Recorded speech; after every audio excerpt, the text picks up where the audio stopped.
Back in our live episode that was called The Inner and Outer Self, we had a guest named Ilana Moss. And the chat that we recorded between her and Curtis was too long to fit in the show, so we had to cut some things out. And I was really sad to cut out a particular segment because it was so good, but it was just a little off topic. So we're going to share that with you now. And as some introduction, so Alana's from a family, and some of those family members had survived as prisoners in the camps during the Holocaust. And she had said that when she watched our episode called Rediscovering Forgiveness, it really triggered some understanding in her about how she could actually have some compassion, open her heart to some compassion for even the people who had perpetrated the terrible harm that her relatives had suffered.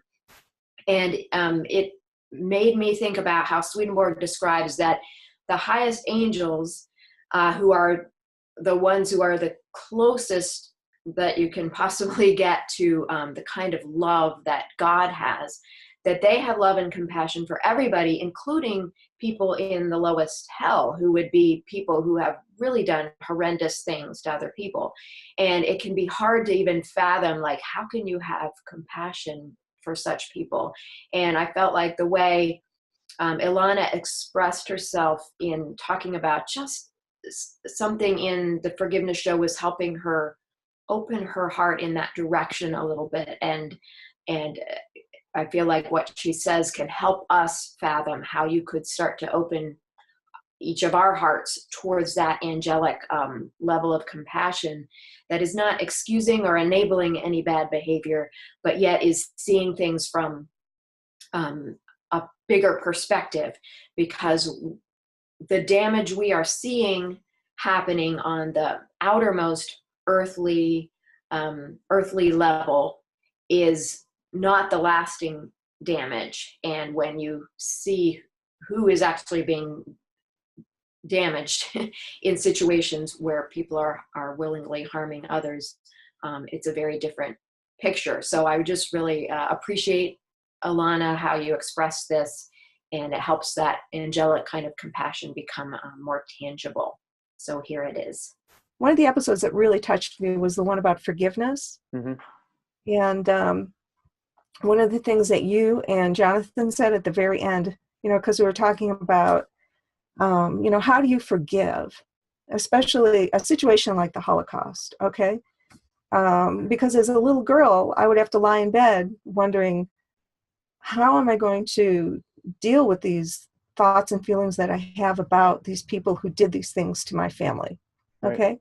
And you're talking about a 6 or 7-year-old girl, okay? And even back then, I realize now, looking back, that I was just, a child, and I didn't realize it, but I was receiving guidance, even at that time. And what I was shown and what I was told was that the people who are perpetrating, it's not the victims who suffer the worst.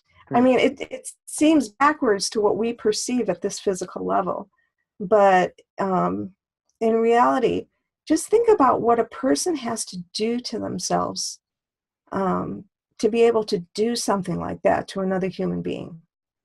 What do they have to do to themselves to be able to do that to another human being? So that brought out in me, believe it or not, compassion for someone that I otherwise, would